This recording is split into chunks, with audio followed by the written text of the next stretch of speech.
echo from some ancient Stone Age is the work of Ed Leedskalnin, a 120-pound Superman. Using but the most primitive of tools, he handles huge 15-ton pieces of coral rock with the greatest of ease.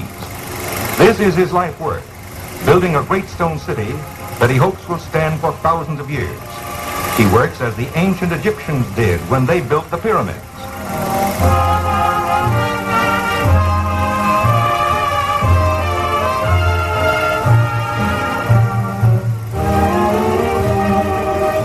The 4-ton rock that serves as an entrance gate is so nicely balanced, a slight push will move it.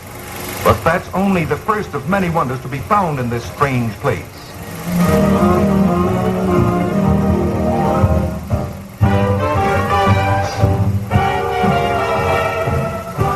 Many and varied are the huge pieces, and one of the most striking works is a huge table carved in the shape of the Florida Peninsula.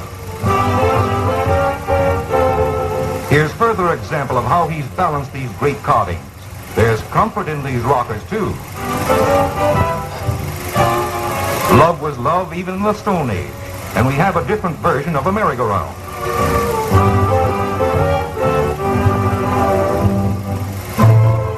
Junior would sleep like a lamb in this 5-ton crib. This project may smack of the Stone Age, but it has all modern conveniences. Maybe there's no running water, but Mr. Leedskalnin has built-in basins for modern comfort too. And what's more, a bathtub, oh boy.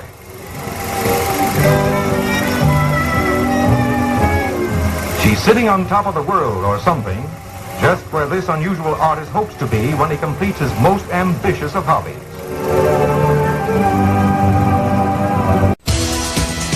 This tower is made from 243 tons of coral rock. A child can shut this 9-ton gate with one finger. Furniture, walls, and objects of art, all carved from dense gray coral and moved into place as if by magic. By most calculations, it would take an army of skilled workers years to complete this task. It is astonishing to know that all this was a 28-year labor of love by one man with a collection of homemade tools and a 4th-grade education. His name was Edward Leedskalnin, king of the Coral Castle. This is Homestead, Florida. In 1992, Hurricane Andrew leveled the city. But the fierce winds that shattered modern stores, homes, and offices as if they were paper mache couldn't blow a pebble from this marvel of construction. Just reminded me of the 7 wonders of the world, like Stonehenge or the pyramids. Completed in 1930, this solid rock Valentine to unrequited love draws visitors from around the world. People seem to fall in love with the place. Yet, its very existence defies explanation. It's quite a mystery, and it still is a mystery. The greatest mystery of the Coral Castle has always been its creator, Edward Leedskalnin. How did he do this? How did he perform fantastic feats of engineering single-handedly? When I later learned that it was one man, one small man, I was in disbelief. I couldn't imagine it being done. And while scientists and engineers scratch their heads and wonder how the Coral Castle came to pass, many believe the man who served as king in this fairy tale-like setting had special unearthly powers. Kay Vikas has been a tour guide at the castle for 25 years. He just had this special gift, but he said he knew the secret of weight and leverage, and he knew the way the pyramids were built.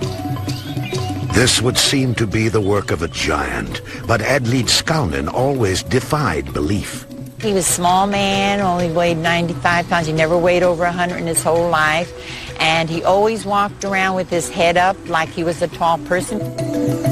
The Coral Castle is an engineering mystery that has puzzled experts for 60 years, but the early life of its creator provides clues to its origins.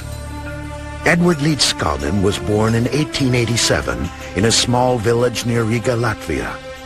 He was the son of a hard-working farmer and knew at an early age the meaning of back-breaking work. When Ed left the farm, he was already a well-established mason and bricklayer, and at age 26, he knew it was time to start a family on his own. Ed proposed to the love of his life, Agnes Scuffs, who he lovingly referred to as Sweet 16. Agnes accepted the proposal, only to decide that Ed was too old for her and too poor. She abruptly called off the wedding on the eve of their nuptials. Ed was crushed and slipped into depression. He believed you loved once in your life, and he was very heartbroken when she left him, and he never did marry. As far as we know, he never even had another girlfriend while he was here. In 1913, spurned by the love of his life and publicly humiliated to his fellow villagers, Ed had nowhere to turn, so he set his sights on America, perhaps to find adventure, but certainly to heal his broken heart. He traveled around for a few years. He went to California, Texas. He worked on the cattle drive. But it was a bitter winter in Canada as a lumberjack that took its toll on Ed's health. He picked up a touch of TB, and he heard Florida would be good weather year-round, so he settled on 1 acre in Florida City. He started to make furniture of the coral that we're on. We're on solid coral here, a couple of inches of soil, 4,000 feet of coral. But before Ed would begin the undertaking of what was to be his life's work, he made many trips to the local library. Although Ed only had a 4th grade education, his thirst for knowledge was insatiable. He was often found in the library pouring through the books about the Great Pyramids. It seems impossible that Ed Leedskalnin could divine the secrets that have stumped archaeologists and engineers for thousands of years. But armed with new knowledge, Ed began carving ancient dead coral out of his acre of land. The blocks he raised out of the ground were massive, some weighing as much as 30 tons. What is even more amazing is that the simple chain and tackle blocks he was using could lift only 10 tons. He accomplished this with nothing more than homemade tools, or so the legend goes.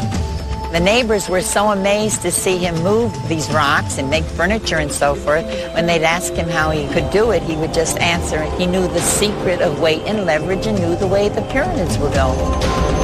He never let anyone see him work. He often worked at night under lantern. It is thought that his heart was so badly broken that only something as immense and consuming as the castle could cure him. You see, he made beds and chairs and all kinds of things. He said it was his imaginary world for the family he never had. One of Ed's most outstanding testimonials of his enduring love for Agnes is the 5,000-pound love table. The Feast of Love table is a big heart and a small heart in the center. It's 2.5 tons. It's in Ripley's Museum in St. Augustine, a replica of it, believe it or not. We usually had a wedding for every year that I can remember on Valentine's Day there. Ed's preoccupation with secrecy is well documented. Even the windows of his living quarters were constructed so that Ed could peer out, but it was difficult to see in. And when the Florida City Chamber of Commerce approved a new building subdivision to go in next to Ed's half-built castle, Ed knew it was time to move. And so, for perhaps the first time in Ed's life, he asked for help. He had a local farmer, Bob Biggers, haul most of the coral pieces up from the 1 acre with his tractor. Ed had a homemade trailer. It was a chassis from an old Republic truck with rails mounted on it. When no one was looking, Ed would load and unload. And there's yet another sad theory why Ed decided to pull up stakes and move his coral kingdom. One afternoon, Ed found himself surrounded by thugs, determined to beat the secret out of him. At 5 feet tall and 100 pounds, Ed could only endure the savage beating. In the end, the hooligans spared his life. It might even be said that Ed won the fight, because the secret he was willing to die for remains intact to this day. He took the secret to the grave with him. All he left behind was his legacy, the castle itself. When we return, modern engineers offer amazing theories as they attempt to solve the mystery of Ed Leedskalnin and the Coral Castle. Florida's Coral Castle is an enigma that has defied and fascinated experts for 60 years. Christopher Dunn is an aerospace engineer and is considered an authority on the Great Pyramids as well as the Coral Castle. Dunn's extensive background in physics and engineering has brought him to the conclusion that traditional notions of how the pyramids were built may be a gross oversimplification of something much more sophisticated.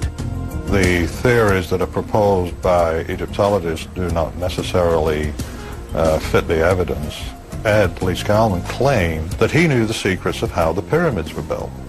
And because I was on a long line of people who actually question conventional theories about the pyramids, I decided I would actually go and research Ed Leedskalnin. What Dunn discovered at the Coral Castle still amazes him to this day. The 9-ton swinging gate, a 18,000-pound rock with a perfectly round, straight hole drilled through the center of it that pivots perfectly with just the touch of a finger. Engineers have looked at that for years, wondering, just how he was able to do that. In fact, the 9-ton gate needed servicing after a mere 60 years of use. It took a crew of 10 and a 20-ton crane just to get at the delicate yet sturdy bearing the gate rode on. But even modern equipment couldn't improve on Ed's original design. When they got it back together, it was not perfect anymore. They could not get it perfected. But Dunn's admiration for Ed extends throughout the castle. For him, it's one astonishing achievement of art and function after the next.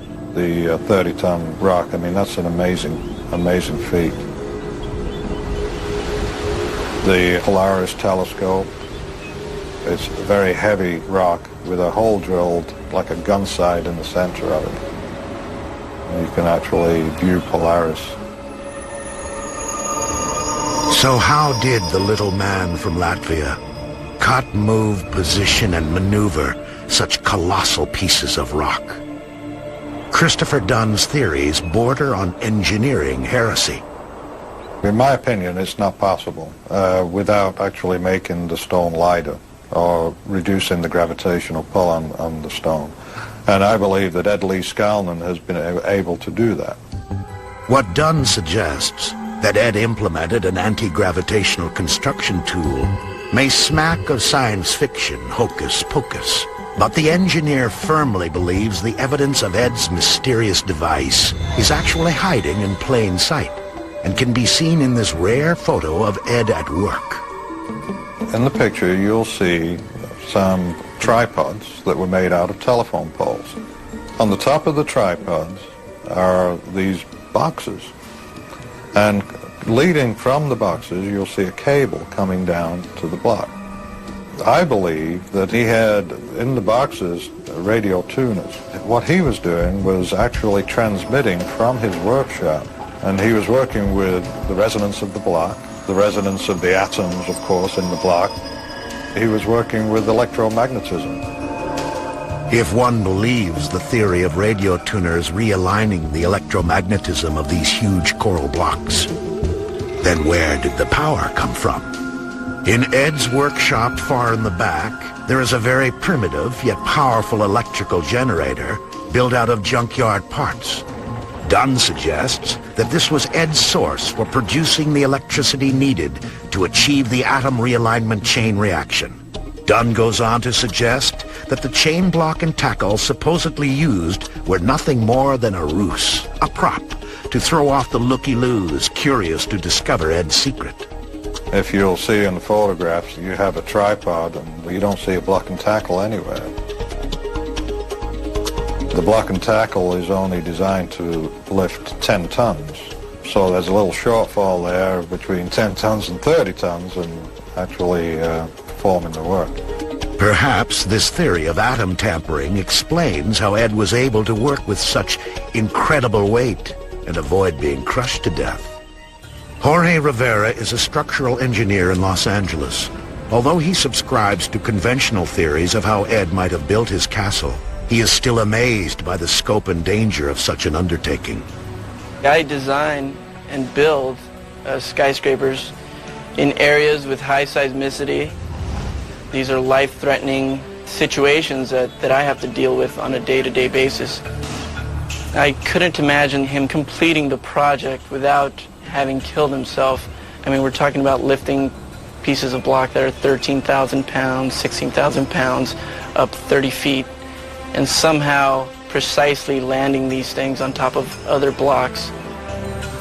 And the tools he used, the primitiveness of them, it's truly unbelievable. I mean, unimaginable that such a man could do that without hurting himself. The fact that Ed Leedskalnin survived his monumental undertaking is a factor that Christopher Dunn takes into account as a possible added piece of evidence that Ed was working outside the lines of any known construction methods. It's dangerous work, working with such large blocks of stone, because they're so heavy. But if they're not that heavy, and in fact if they can be moved like a balloon, then you take the danger out of the project.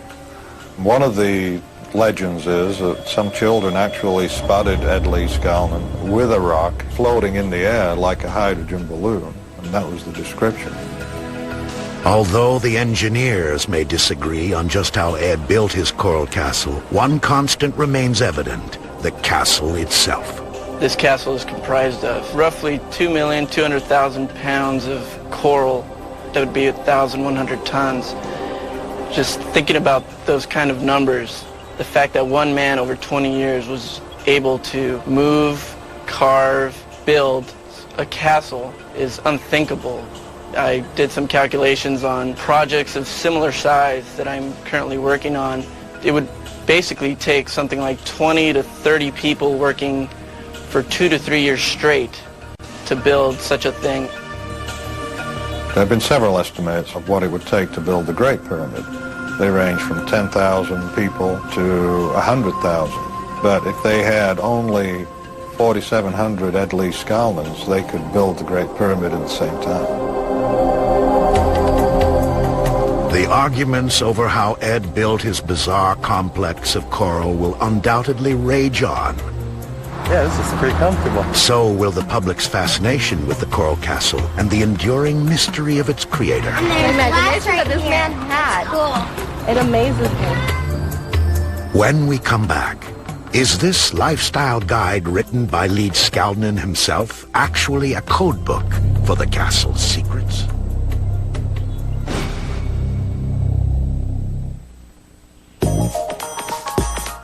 Since its completion in 1940, Florida's Coral Castle has been a popular tourist destination.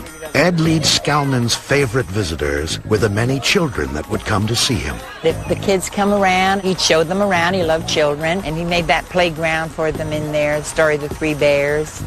And he'd cook hot dogs for them in his cooker. It also drew the attention of the U.S. government.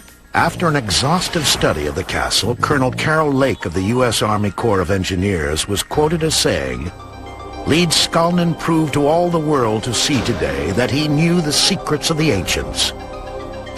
But Ed did not always welcome Uncle Sam's visits. The government had paid him visits on numerous occasions and had walked away none the wiser for what he was doing. He had a particular mindset that was distrustful. He was afraid that his technology or his techniques would be abused or misused, and that's why he kept it to himself. Ed believed in the power of the universe. As a stargazer and a student of the heavenly bodies, he often spoke of the harmony of the universe, and was so taken with the Floridian night skies that an entire section of his rock garden is dedicated to the carvings of the Moon, Mars, and Saturn. Leedskalnin believed a man should work between the hours of 9 a.m. and 4 p.m. And he created this sundial to record that time span. It's accurate within 2 minutes. Ed was also a philosopher and wrote a book entitled A Book in Every Home.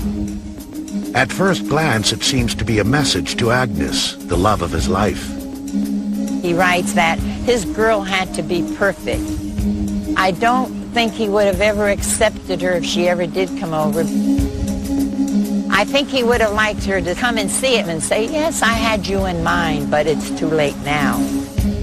But depending on who you ask, the meaning of Ed's prose and verse vary greatly.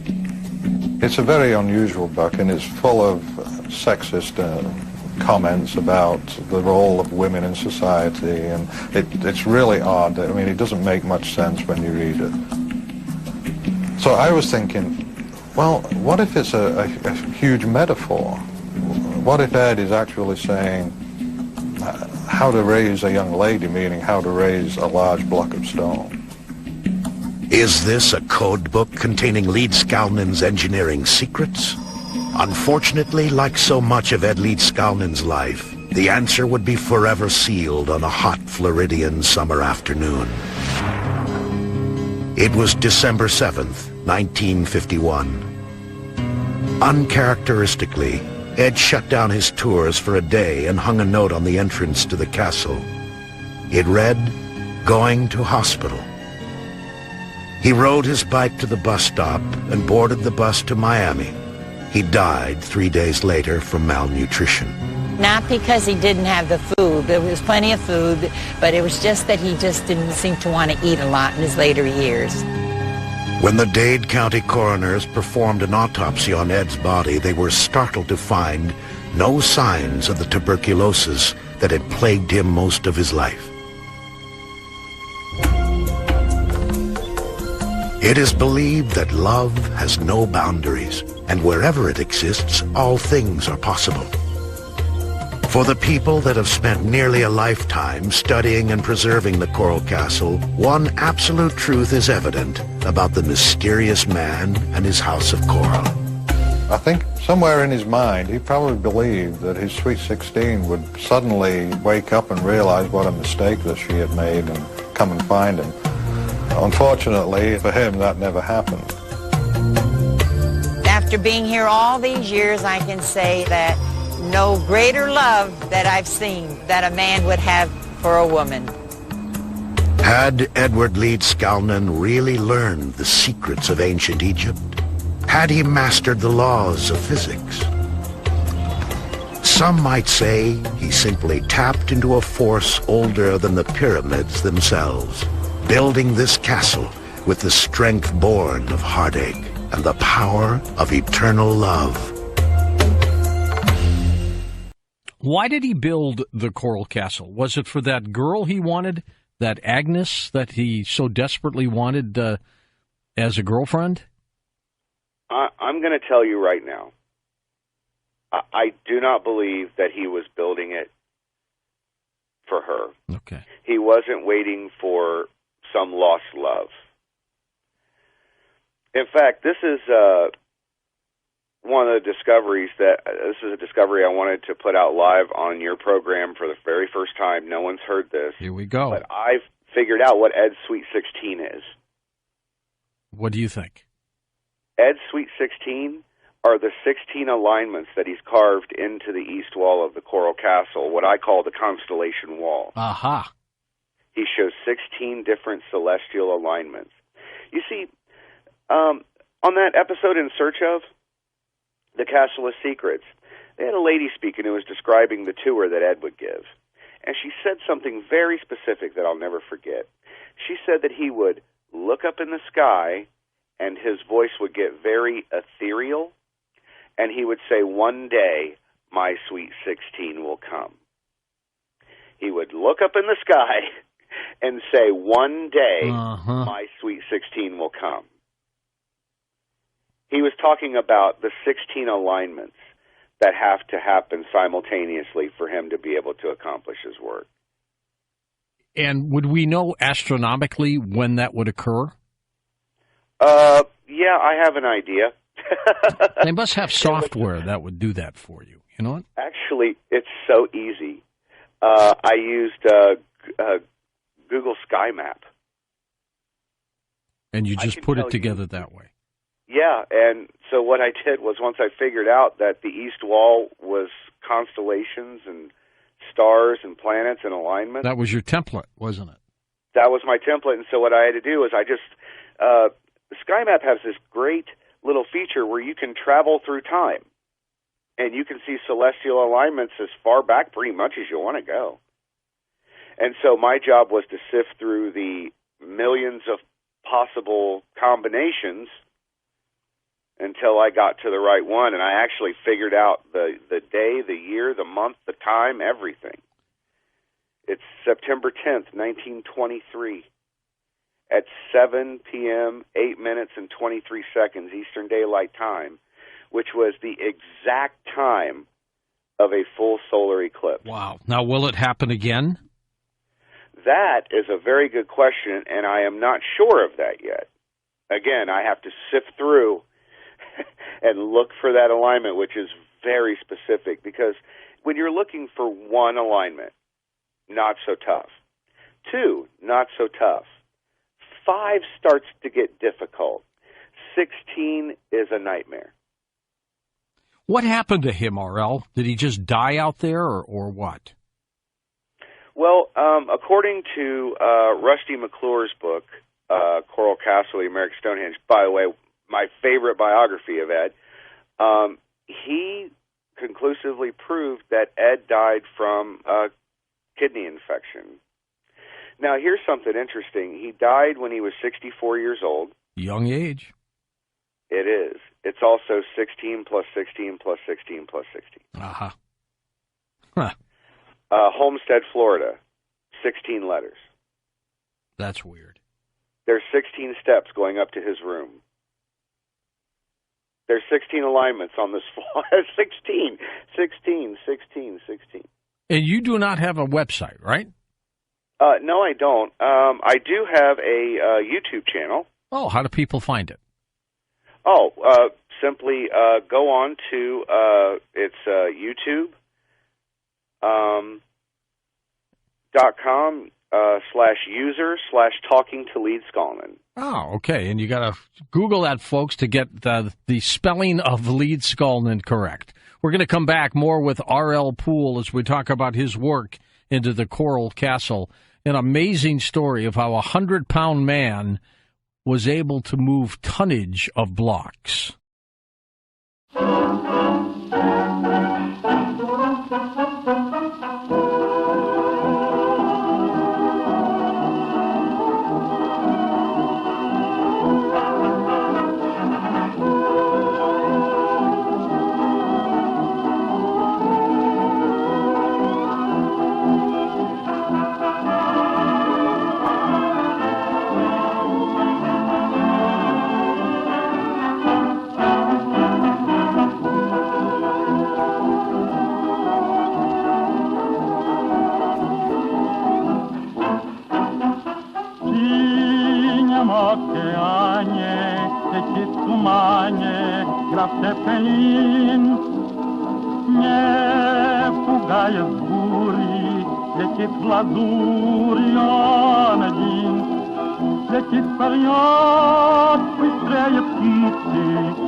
океане летит в тумане граф Цепелин. Не пугает бури, летит в лазури он один. Летит, поет, быстрее птицы, перегоняя облака. В синем океане летит в тумане граф Цепелин.